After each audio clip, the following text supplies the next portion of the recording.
जय हिंद। आज बात बंगाल हिंसा की, जिसके पीछे असली जिम्मेवार है कौन?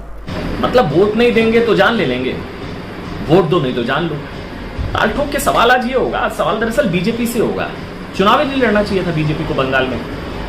ना चुनाव बीजेपी चुनाव लड़ती बंगाल में, ना उनका साथ देने वालों की जाने जाती। लड़ने देते ममता बनर्जी को अकेले, रेस में अकेले लड़ती जीतती। यही लोकतंत्र है बंगाल में, ऐसा ही लोकतंत्र मुबारक।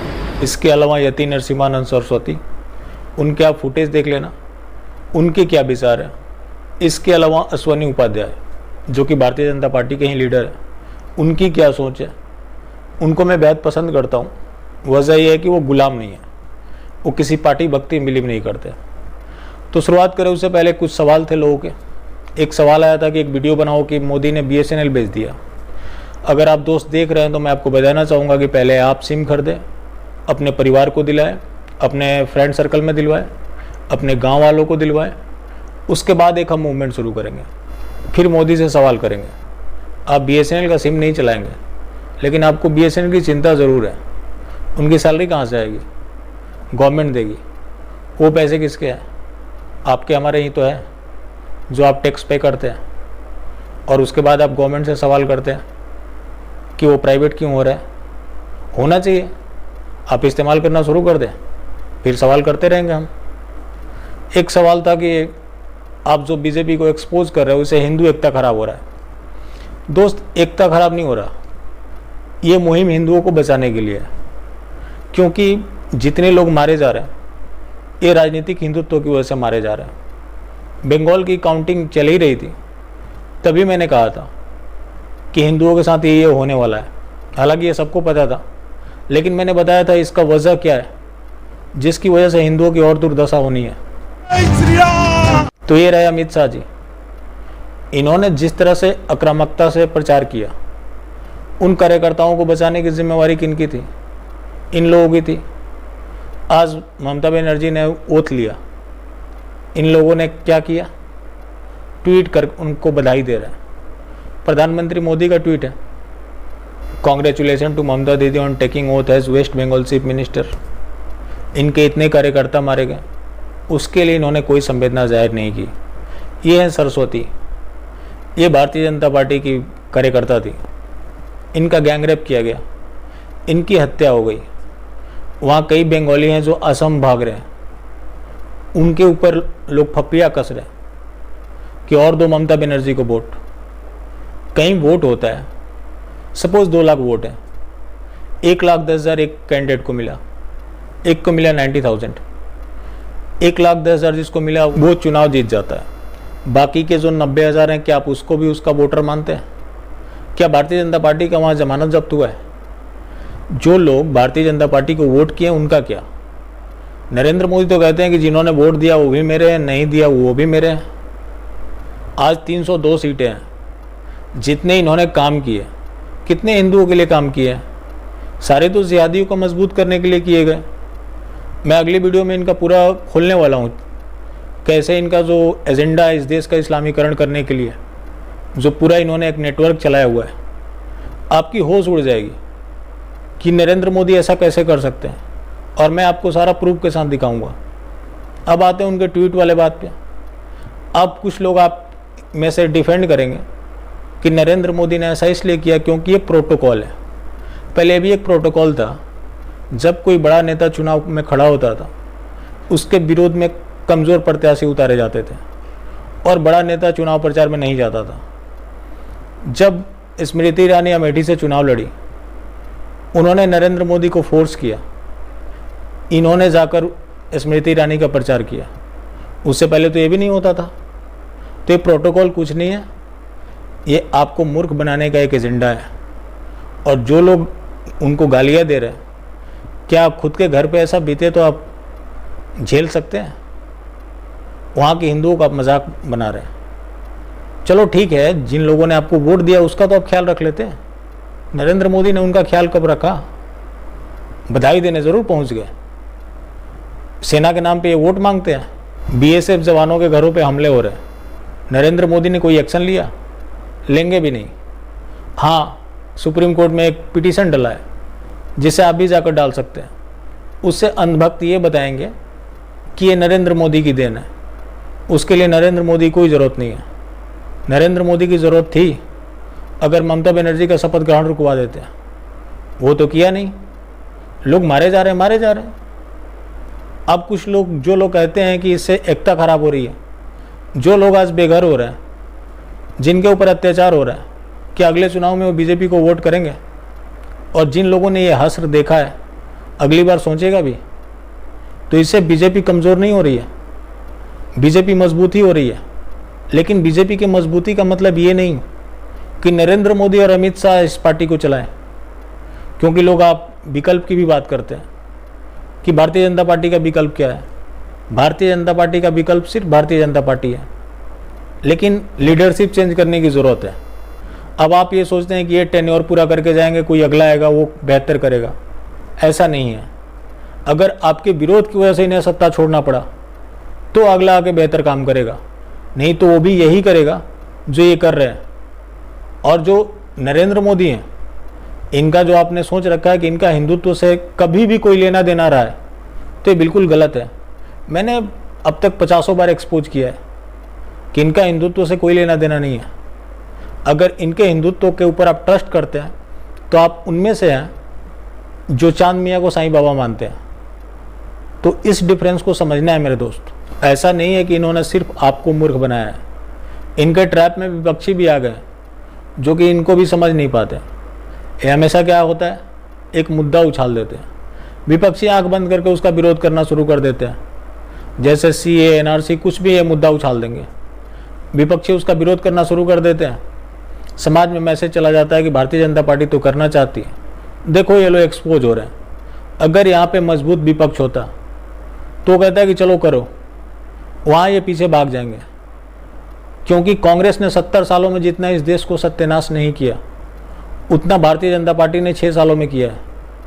और हिंदुओं का जो नुकसान भारतीय जनता पार्टी से हुआ है वो कांग्रेस ने कभी नहीं किया। लेकिन अब कुछ लोगों को ये लगता है कि इससे करके कांग्रेस आ जाएगी। तो आप नहीं, आप अपने मोहल्ले की वोट दिलवा देना, कांग्रेस नहीं आने वाली। क्योंकि किसको सत्ता में आना है नहीं आना है उसको तय करना होता है, आप चाह के भी कुछ नहीं कर सकते। जो आदमी 0 सीट आने पर भी खुश है उसका क्या इलाज है? कुछ भी इलाज नहीं है। और ऐसी बातें करने से आप लोगों को लगता है कि इससे भारतीय जनता पार्टी का विरोध हो रहा है या मोदी का विरोध हो रहा है। ये मेरे को मैटर नहीं करता किसका विरोध हो रहा है नहीं हो रहा है। आपने शुगर का पेशेंट देखा है? अगर उसको कहीं घाव हो जाता है, उसके उस पार्ट को काट के अलग कर दिया जाता है। तो आपके शरीर से ज़्यादा इम्पोर्टेंट तो कोई नहीं है। ऐसे मामले आपने नहीं देखे हैं जहाँ भाई के खिलाफ भाई कोर्ट में जाता है, हस्बैंड के खिलाफ वाइफ जाती है। ऐसे लाखों मामले मिल जाएंगे। आपको किसी चीज़ से बहुत लगाव है, उसको कोई बीमारी जकड़ रहा है, तो आप उसकी इलाज करवाओगे या ये बोलोगे कि सब कुछ ठीक है? वही हो रहा है भारतीय जनता पार्टी के बारे में। अगर भारतीय जनता पार्टी की नीति के बारे में बताओ तो लोगों को लगता है कि इससे नुकसान होगा। उसको तय करने दो ना कि उसको सत्ता में रहना है नहीं रहना है। भारतीय जनता पार्टी ने हिंदुत्व के लिए किया क्या है कि लोग आज इतने पागल हो रहे हैं? आज जो इतने हिंदू मारे जा रहे हैं, इनकी गंदी राजनीति की वजह से मारे जा रहे हैं, क्योंकि इनका हिंदुत्व सोशल मीडिया और टीवी डिबेट तक सीमित है और ज़्यादा से ज़्यादा इनका चुनाव प्रचार तक। उसके बाद इन्हें कोई हिंदुत्व से लेना देना नहीं है। आप खुद काउंटिंग करो कि जब से ये लोग सत्ता में आए कितने हिंदू मारे जा रहे हैं। पहले ऐसा हिंदू मुसलमान का कोई मामला था? नहीं था। अब आप कहोगे कि पहले मुसलमान होता था, ठीक है होता था, तो तुम आगे क्यों नहीं हिंदू हिंदू किए? तुम्हारे आने की वजह से क्यों हिंदू मुसलमान हो गया? तुम्हें तो हिंदू हिंदू करना चाहिए था ना। ऊपर से फ्रॉड जुमला लेकर आ जाते हैं और लोग उसमें मास्टर स्ट्रोक ढूंढना शुरू कर देते हैं। आपको कैसे मूर्ख बनाया जाता है कि ओवैसी के खिलाफ कोई भी मुसलमान नहीं करता, लेकिन मोदी के खिलाफ बहुत सारे हिंदू मिल जाएंगे। ओवैसी ने कब भरोसा जीतने की कोशिश की है? वो अपनी पार्टी का एक्सपेंशन चाहता है। कभी सुना है आपने किसी हिंदू के लिए आंसू बहा रहा हो? लेकिन नरेंद्र मोदी के दर्जनों ऐसे मामले मिलेंगे जहाँ ये तो शांति दूतों के लिए तो आंसू बहाते हैं, हिंदू के लिए एक शब्द नहीं लिख पाते, उसके बाद भी सोचते हैं कि इसका विरोध ना हो। तो अगर आप विरोध नहीं कर रहे हो तो आप अपना कब्र खोद रहे हो। और कुछ हिंदू हैं जो हिंदुओं को कायर बताते हैं। हिंदू कायर कब से हो गया? इंडियन आर्मी में कौन है? अब मैं जानता हूँ कुछ दुहाई देने वाले आ जाएंगे कि सेना में हिंदू मुसलमान मत करो। क्यों? उसमें 10% भी मुसलमान होते ना तो उसका डंका बजता। पाकिस्तान आर्मी में कौन है? आज तक कोई ऐसा युद्ध बताएं जब पाकिस्तान की सेना ने भारत की सेना पे फतह हासिल की हो। 1971 93,000 पाकिस्तानी सैनिकों को आत्मसमर्पण करना पड़ा था। तो हिंदू कमज़ोर नहीं है, हिंदू के आंखों पे पट्टी डली हुई है जो इन राजनेताओं ने डाला हुआ है, उसको हटाने की ज़रूरत है। हिंदू आज भी 1.25 लाख के बराबर है, लेकिन हिंदू कुछ करना नहीं चाहता है कि वो कर देंगे, वो कुछ और ही कर रहे होते हैं। और अक्सर यही होता है कि इंसान हमेशा कन्फ्यूजन में मारा जाता है। आज हिंदू भारतीय जनता पार्टी की राज में क्यों मर रहा है? क्योंकि उसको कन्फ्यूजन है। मोदी जी हैं जो कर रहे हैं वो ठीक ही कर रहे होंगे। यही हुआ था जब सोमनाथ लूट रहा था, उस समय हिंदू प्रतिकार करने के बजाय भगवान को याद कर रहा था कि भगवान आकर मेरी रक्षा करो।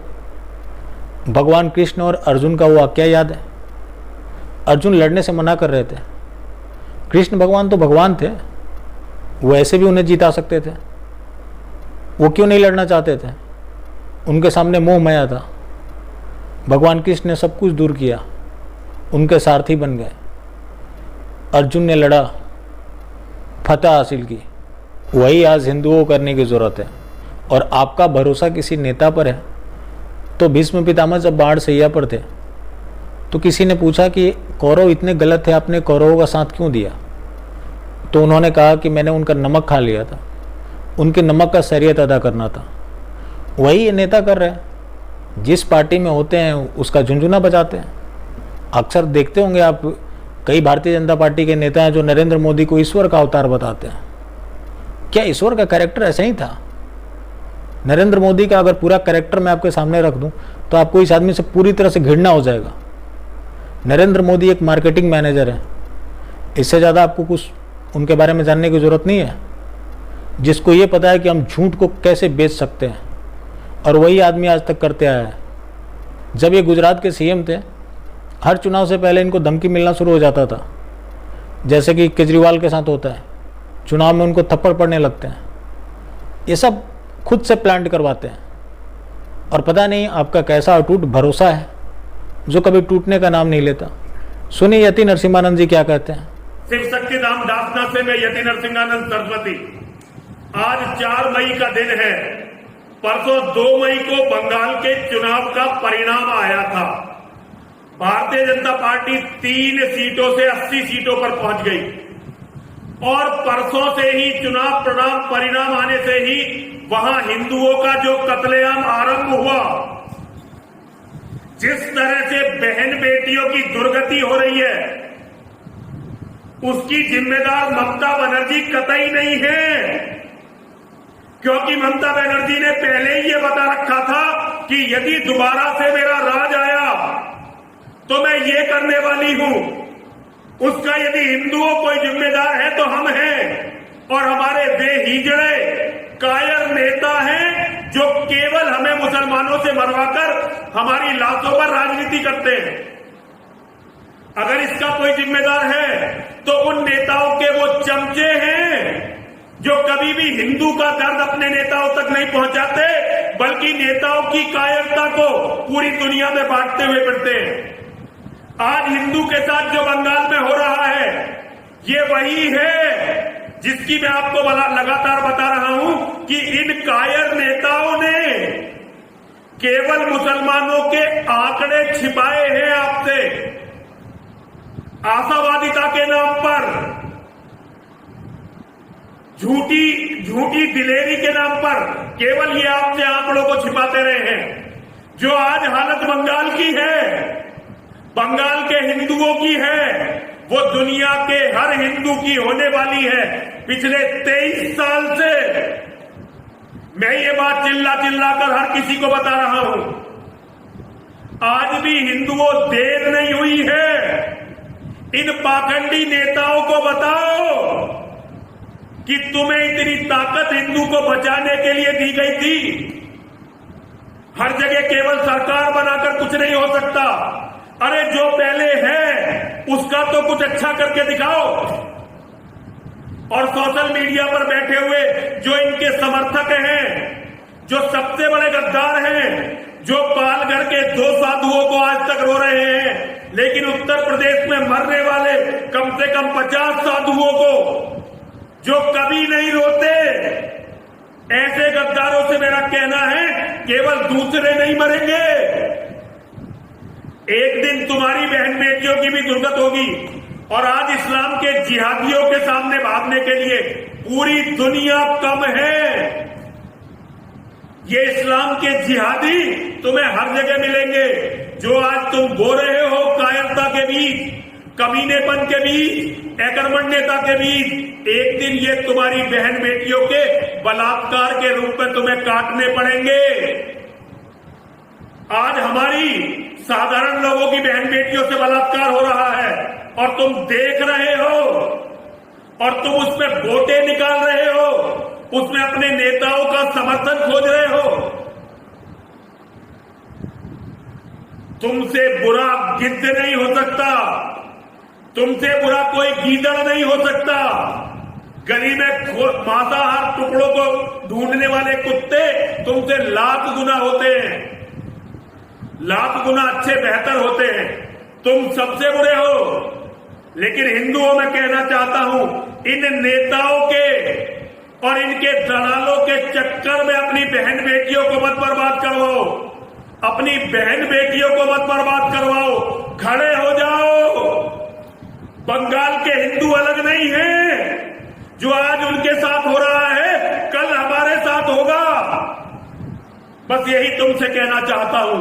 हर हर महादेव, हर हर महादेव। क्लियर कट इन्होंने बता दिया कि ममता बनर्जी का जो स्टैंड था वो पहले से क्लियर था। अब आप में से कई लोग कहते हैं कि भाई ममता के ऊपर क्यों नहीं सवाल खड़े करते। ममता के ऊपर क्या सवाल खड़ा करें जब वो पहले से बता रखी है। एक आतंकी का काम होता है आतंक मचाना, सुरक्षा बलों का काम होता है उसको रोकना, जो उसको कंट्रोल कर रहा होता है उसका काम है उसको रुकवाना। जो उसको कंट्रोल कर रहा है वही मौन पड़ा है, तो हम क्या कर सकते हैं। उसके बाद कुछ हिंदू आते हैं कि भाई हिंदुओं को लड़ना होगा। क्या करेगा हिंदू वहाँ जहाँ पूरा सिस्टम उसके अगेंस्ट है। आपने सुना है कोई जिहादी पकड़ा जाता है, हिंदू अगर एक थप्पड़ भी लगा दे तो उसकी जेल हो जाएगी। तो ये तो सिस्टम के साथ पे हो रहा है ना, ये कोई कुश्ती नहीं चल रहा। तो इस कंडीशन में आपको ऑर्गेनाइज होकर कुछ करना पड़ेगा, ना कि जय श्री राम के नारे लगाने से समस्या का समाधान हो जाएगा। सुनिए अश्वनी उपाध्याय क्या कहते हैं। साथियों, सच कड़वा हो तब भी बोलना चाहिए, इसलिए मैं बोल रहा हूं और मुझे माफ करिएगा ये कड़वा सच बोलने के लिए। भारत की 50% समस्याओं का मूल कारण भ्रष्टाचार है और जब तक भ्रष्टाचार समाप्त नहीं होगा तब तक भारत में राम राज्य नहीं आएगा। हमारे सनातन धर्म को, सनातन संस्कृति को सबसे बड़ा खतरा भ्रष्टाचार से। जय श्री राम बोलने से राम राज्य नहीं आएगा। जय श्री राम बोलने से घूसखोरी, कमीशनखोरी बंद नहीं होगी। जय श्री राम बोलने से मिलावटखोरी, कालाबाजारी बंद नहीं होगी। जय श्री राम बोलने से नशे की तस्करी और मानव तस्करी बंद नहीं होगी। जय श्री राम बोलने से हवाला कारोबार बंद नहीं होगा। केवल जय श्री राम बोलने से कबूतरबाजी नहीं बंद होगी, जो भू माफिया का कारोबार है वो नहीं बंद होगा। केवल जय श्री राम बोलने से राजनीति का अपराधीकरण बंद नहीं होगा। यदि ये सारी समस्याएं हमें समाप्त करनी है, यदि भारत की हमें 50% समस्याओं को समाप्त करना है तो भ्रष्टाचार समाप्त करना होगा। और भ्रष्टाचार समाप्त करने के लिए मैं आपको 5 स्टेप्स बताता हूं। मैं और गारंटी के साथ कहता हूं, अगर ये 5 काम हो जाए तो भ्रष्टाचार जड़ से समाप्त हो जाएगा। 100 रुपए से बड़ी नोट बंद कर दिया जाए। 5,000 रुपए से महंगे सामान का कैश लेन देन बंद कर दिया जाए। 50,000 रुपए से महंगी संपत्ति को आधार से लिंक कर दिया जाए। और जिसके पास भी कालाधन, बेनामी संपत्ति और आय से अधिक संपत्ति मिले उसको 100% जब्त कर लिया जाए। और जिसके पास बेनामी संपत्ति मिले और आय से अधिक संपत्ति मिले उसको आजीवन कारावास दिया जाए। यदि ये 5 काम कर दिए जाए तो मात्र 1 साल के अंदर 80% भ्रष्टाचार समाप्त हो जाएगा और 2 साल के अंदर 100%। और जब भ्रष्टाचार समाप्त होगा तो हमारी सनातन संस्कृति मजबूत होगी। भ्रष्टाचार समाप्त होगा तो राम राज्य आएगा। इसलिए मैं आपसे आग्रह करता हूं यदि आप हमारी इन बातों से सहमत हैं तो इस विचार को अधिक से अधिक लोगों से शेयर करें, इस वीडियो को ज्यादा से ज्यादा लोगों को शेयर करें। यही बात मैंने आज से 6 महीने पहले कही थी। मैं ये नहीं कहता कि अश्वनी उपाध्याय मेरी वजह से बोल रहे हैं। जब सेम तरह की घटनाएं रिपीट होने लगती हैं तो लोगों की जान में वो बातें आने लगती हैं। आज मोदी को लोग गांधी बोल रहे हैं। मैंने ये बात 1 महीने पहले बताई थी कि नरेंद्र मोदी ही अगले गांधी है, और गांधी के कैरेक्टर के बारे में कुछ छूट गया था वो मैं आपको बता देता हूँ। आज आप मोदी को लेकर खुश होते हैं कि इनकी वजह से वैश्विक छवि बढ़ रही है, तो महात्मा गांधी की वैश्विक छवि बहुत अच्छी थी। याद होगा ओबामा जब आए थे, गांधी को वैश्विक नेता बताया था। तो नरेंद्र मोदी के जो 90% कैरेक्टर हैं वो महात्मा गांधी से मिलते जुलते हैं। अफसोस कि ये समाज उस समय भी गांधी को नहीं पहचान पाया और आज के भी गांधी को नहीं पहचान पा रहा। अक्सर हिंदू कहता है कि अब गांधी पैदा नहीं होगा। गांधी जब था तो हिंदुओं के लिए पूजनीय था, जैसे कि आज नरेंद्र मोदी है। और हिंदू की यही समस्या है कि वो समय पर कुछ समझ नहीं पाता। जो उसको समझाने की कोशिश करता है वो किसी ना किसी का एजेंट हो जाता है।